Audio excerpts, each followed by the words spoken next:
6:30 p.m. Good evening, ladies and gentlemen, and thank you very much for joining us. In tonight's edition, we'll be entering into the world of entrepreneurship, the challenges that youth very often go through in order to realize a project or an idea. And in tonight's edition, we'll be focused entirely on the challenges or their lack of interest in actually becoming an entrepreneur. Luckily enough, we are having an entrepreneur here with us, so he's in a better position to talk about these youths. And we are having another youth again with us. He's a civil society activist. So just stay put and get their point of view. Ladies and gentlemen, once more, let us welcome our panels. Good evening to you, Apien Ochavi, and thank you very much for coming. Good evening to you, Vanessa, and good evening to all our viewers from home this evening. It's a pleasure for us to be here again together to talk about this time around a topic I very much appreciate and love, entrepreneurship. Well, this is stating because I believe you have a lot to say. Sure.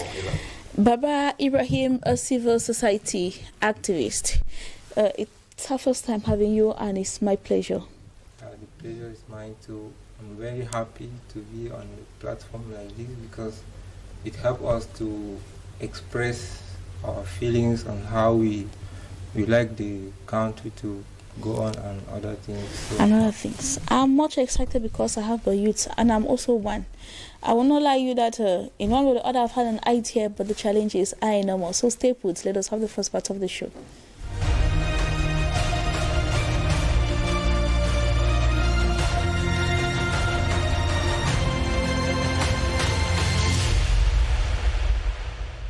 Laxity in youths to become entrepreneurs. Is there anyone to blame?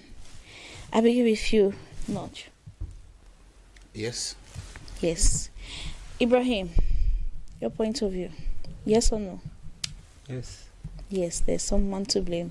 And can something be done to ameliorate the situation? Ibrahim? Yes. Yes. Notch? Yeah, a lot can be done. A lot can be done. In the second part, let us have the debate.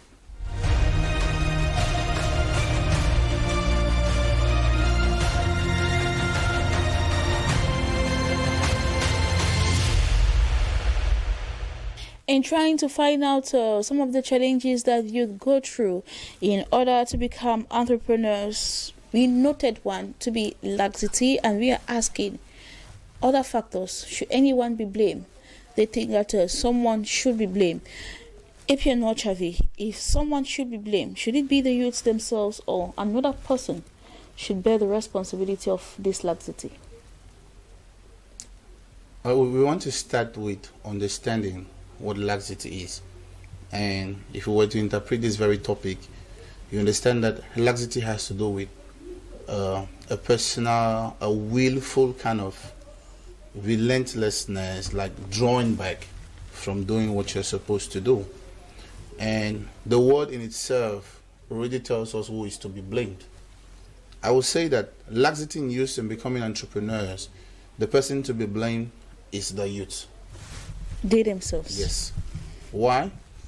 Most people would bring up arguments that the government, the environment, the surroundings are not built or grown up such that it will propel the youth into cultivating or building or implementing their business ideas. That is what most people will go for and will obviously say. Excuse me a little bit, Notch. For the better understanding of this program, it will be important for us to even know who really an entrepreneur is. Okay. An entrepreneur is any individual who creatively or innovatively pushes an idea or brings into existence a certain concept that has not been existing, or ameliorates a concept that has been existing. That is why I use the word creative or innovatively. So entrepreneurs are not only those who create, but they are also those who innovate. Entrepreneurs are solution finders. Entrepreneurs are individuals who take time to bear risk in place of others, just so others can benefit. Anyone involved in activities related to these is an entrepreneur. It's an entrepreneur. All right. Back to our topic. That's what an entrepreneur is. So most individuals, most youths today have the possibility of becoming entrepreneurs, meaning they have the possibilities of being independent, not necessarily depending on government funds, not necessarily depending on private sector funds, private company funds. They have the possibility of building and developing ideas that they have taken time to write down, to create, to build as a team with their friends. They sometimes are very relaxed. And I say they are to be blamed. Why do I say they are to be blamed? No business idea, no productive idea is constructed in a sweet and smooth environment. 90% of big companies existing out here today, I don't want to call names because it will be like an advertisement for them, but I tell you that 90% of big companies, impact creating companies existing in the world, in Cameroon today, were built from scratch, were built from zero, were built from no francs. I am an entrepreneur. I have my businesses that I run, and I am telling you that I started my businesses with no support. I am part of this same government, if we want to criticize. I am part of this same economy, this same environment that all the youths who might want to complain that is the environment are part of. I started my business with no support, no backing, no family, nothing. Nobody to tell me, do like this, don't do like this. The thing is, people have a complaining attitude. People have an attitude of shifting the blame. People get lazy and they want to throw the blame on others. But that is no excuse for not doing what you're supposed to do.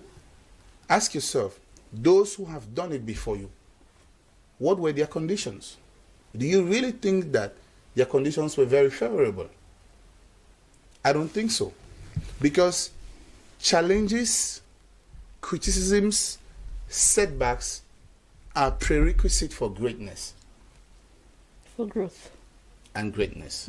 So if you are stopping yourself from going somewhere because of the challenges you have, because the environment does not permit you, then you have a problem. But in your point, I try to understand, at least you are accepting that there are some factors that could push them to be lax. Yes, let me come. Anyway, I want to cover a point. All right, that you're rounding someone, yes, that someone could use to contradict me. If this topic was growth in entrepreneurship is someone to be blamed, growth in the level of businesses is someone to be blamed, I will tell you yes, but not the youths. Because it means they are already doing something, but their circumstances is preventing them from growing. But laxity means they are not even doing. You cannot blame someone for you not putting effort. It is you. Thank you very much, Ipianochavi, for your point of view. Let us get the point of view of Baba Ibrahim, who equally thinks that there are a lot of people, or there are the youth, maybe. Anyway, I don't know. Let him tell us if there is someone to be blamed. Who should be blamed? Will you support the fact that only the youth should be blamed, or others contribute to it? For me, there's moral laxity. That is, there are some youth who prefer to go into social media. They don't concentrate in being an entrepreneur. You understand that? They don't, like, there are students that they prefer to buy maybe a Samsung S12 of about 400,000 iPhone Pro 11. Yeah, iPhone Pro 11, rather than taking that money and investing it. They mostly concentrate on things that will not really help them. So for me, I think the youth, they should take the initiative, because once they see a youth somewhere, they are going to support him or her, to go forward and do whatever he or she wants to do. If you bring up a business plan, if you have a good support, that question too is a two-sided question, because in the other hand, there are difficulties, so many difficulties to get the fund. Some banks will not even accept to fund the project. So it's kind of a two-sided question. You cannot really But Blame for the me, youth. yeah, you cannot really blame the youth, because in Cameroon and in other countries, there is job unemployment, a very global challenge to all the youth. The unemployment rate is high, and with that type of thing, most of the students will not have the zeal, because you say, okay, I have the capital. What if I invest in this business? Will it yield? Boom? Yes, Will will it it heal? boom? So some of them, they develop that laxity that there's nothing. So better I should use this money and do something else. But meanwhile, if you take the initiative with the support of the government or any organization, I think you can go forward. But now we see that the youth are already discouraged, because to look for a job, have a job, because you cannot have a job and maybe you lack something doing. But we encourage you to enter into the entrepreneurship duty. Be creative. There are so many of us outside there that are very creative. Just like our president mentioned, he spoke about the youth. He encouraged them. I like that idea, and he gave he named some people that he can encourage other youths to grow up. So if that can be put into effective, all what our president said, that would be a very, very, very great thing. So for me, I think that laxity, they should focus. Right. So you're saying the youth are to be blamed, but you are encourage them to take away that spirit of being lax in their idea or in their action. Yes, to take the action. You understand that? To remove that laxity in them, to instead prefer to purchase phones and things that will not really help them. I wanted to say. Yes. He started with very, very excellent points that I very much appreciate. And I wanted to say something. I want to use this opportunity to say something, to put something into the minds of so many of us. He mentioned the aspect of unemployment, the rate of unemployment, which is alarming in the world. I want to tell you, Vanessa, that the rate of unemployment, which is alarming, it's what is supposed to be a propelling factor for youths to get into entrepreneurship. It's not supposed to make them lazy. You get the point? It's what is supposed to get them thinking. When I left the university, I dropped 70 job applications in the city of Douala. 70. And nobody ever called me. It's difficult. When I got my first job, I worked for 11 months without a salary. 11 months. And I left that job. I went for the second. I worked for 6 months. And I was paid for the last 2 months. And that was when my head said, "But what are you doing? You are smarter than this." And that was how I got into everything I do today. So that is to say that rather the lack is supposed to be a push factor. And I don't think that youth lack the means. I want to come back to the first point he advanced. We have young people today using smartphones worth $1 million and $1.5 million. Somebody will tell me, what kind of business can you set up with $1.5 million? It depends on your surrounding. It depends on who you go to for business advice and for business consultancy. Somebody will ask you, and that somebody is in Cameroon. To start a business that will fund your life forever and change your life. It depends on who do you go to for advice. It depends on what kind of business concept do you want to get into. 1 million might be so much money, 1 million might be small money. If you had to get into agriculture, well, you have to rent a piece of land. And let's say you want to start cultivating cassava somewhere in a renowned village around Edea. How much do you think you will rent a piece of land? I can tell you that the cost of renting a piece of land and getting suckers for cassavas to put down in 1 hectare or 2 hectares of land will not be up to $1 million. It will not be up to $1 million. And that can produce you $5 million in a year. But you just don't think this way. They feel that farming is for the old. So there are so many ideas. So many factors. There are so many things. They have the possibility. Somebody has a phone of 700,000 francs in his hand, but is unable to afford breakfast for 500 francs. And he sits down and tells you things are not working, the economy is bad. What have you done to change the economy yourself? What is your own contribution? All right, Ibrahim, you as a young Cameroonian representing so many other youths out there and a young entrepreneur about to grow, what are some of the challenges that you go through daily? For somebody that is still growing, first is the finance. If you don't have the capital, there's no way you are going to do any business. First, you have to get the capital necessary, and it also depends on the type of business you want to like he invest. said. Yes.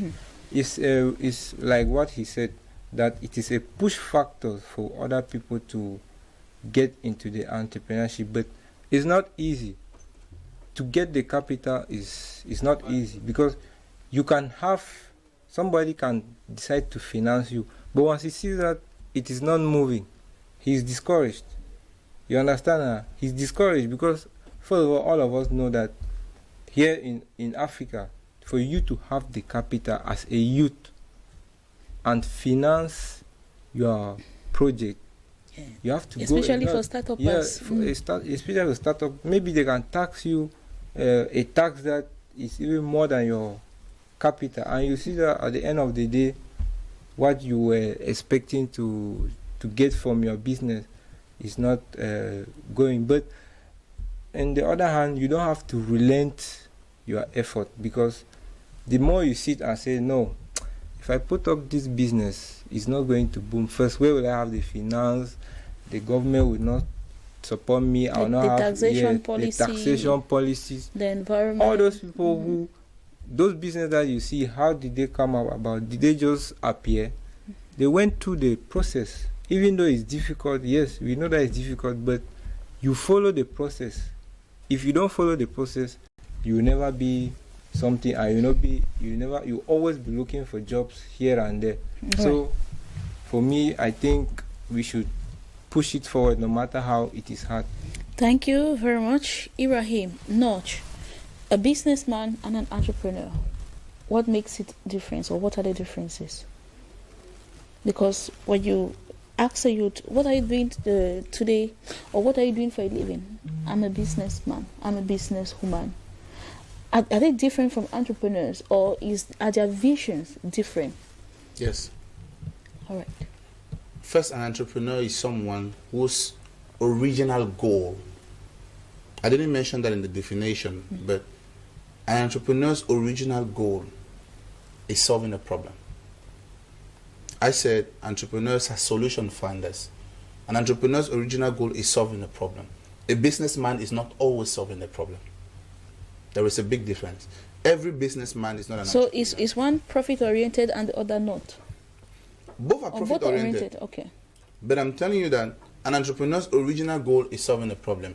And that is why an entrepreneur can work on a business idea for the next 5 years, and he's not seeing profit, and he's still on it. Why? Because we call them visionaries. Mm-hmm. He has a vision. There is something he wants to see. A businessman is not like that. What he wants to see is money. So once he's not seeing money, it means it's not working. That is the difference.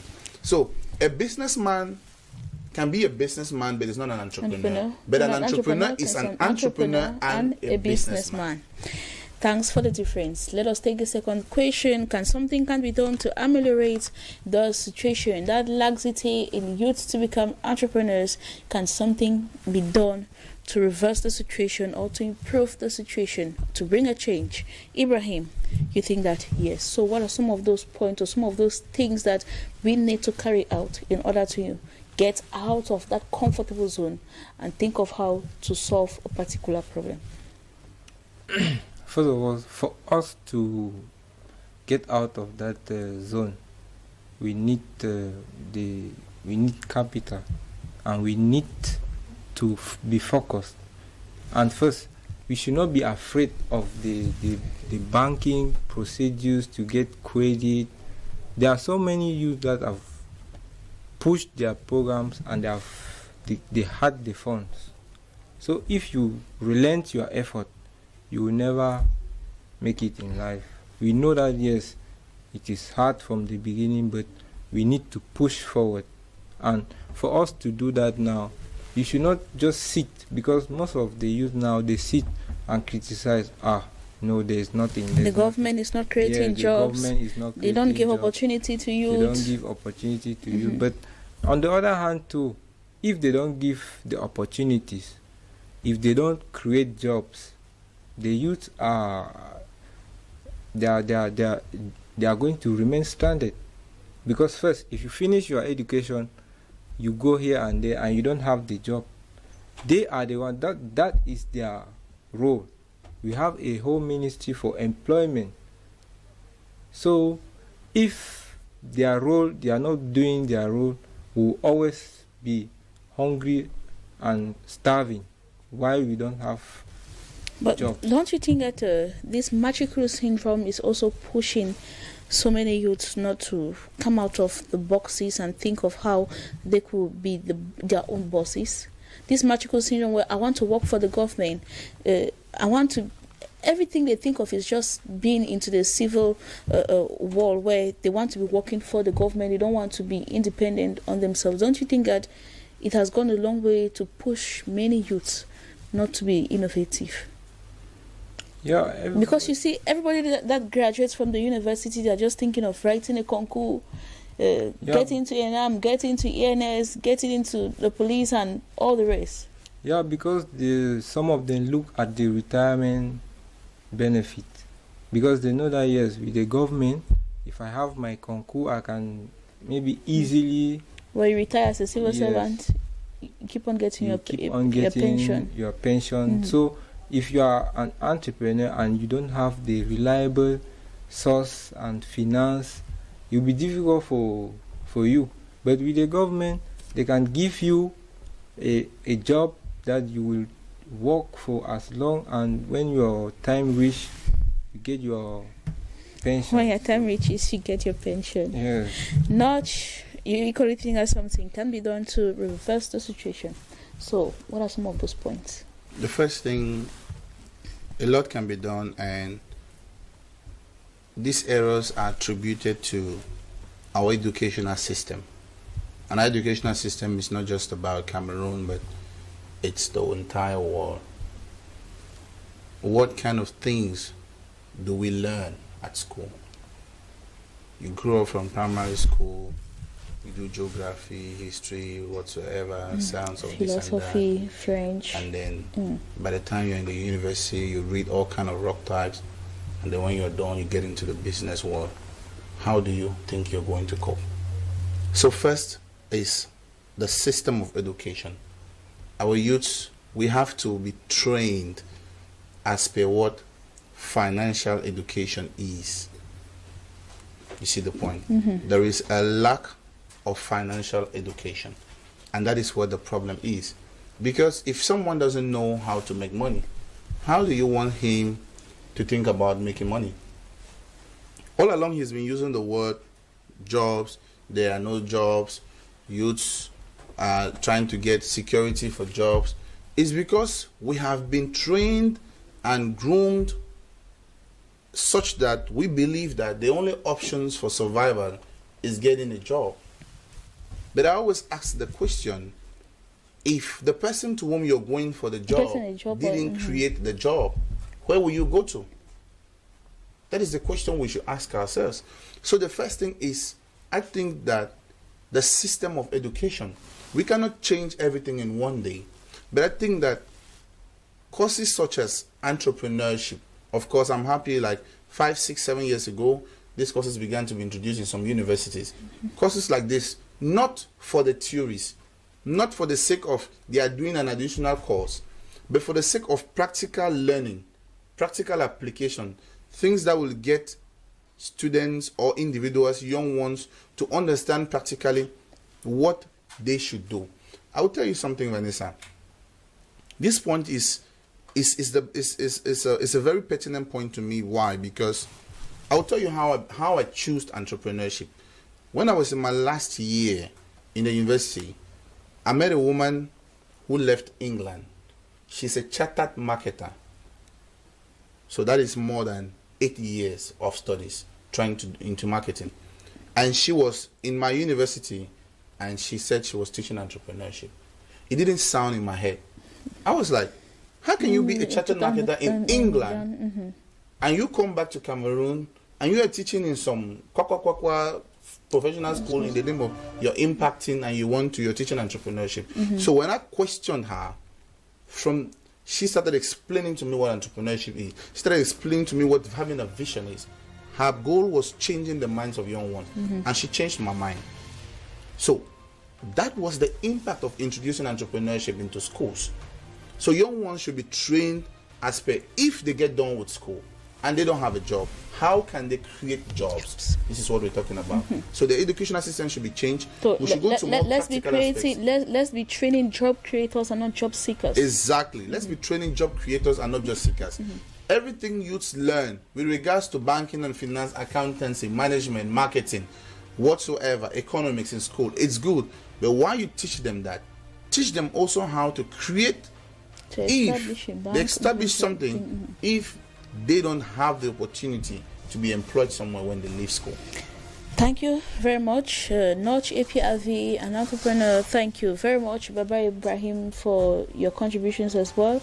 Ladies and gentlemen, time has cut us short because I believe that they have a lot to say in order to inspire us, the youth, in one way or the other. But do not forget that a journey of 1,000 miles begins with a bold step. So take that bold step and you will make it. Goodbye. Stay tuned to TBS Television. Coming up at 7 p.m.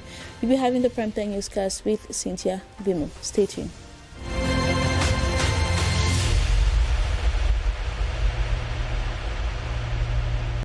Coronavirus is not an imagination or an invention. It is a real threat that spares no one. We are already counting so many casualties the world over. The situation is serious, and we individually have the choice to scrupulously respect prescribed norms to preserve lives or die by mortgaging the lives of others. Therefore, our responsibility is strongly solicited in rigor and discipline. To stay safe, we need to regularly wash hands with soap, cough or sneeze on the elbow or on a handkerchief. Use a disposable tissue. Greet each other without shaking hands and avoid embracing. Avoid close contact, or better still, respect the 1.5 meter distance from others. Stay at home and above all, voluntarily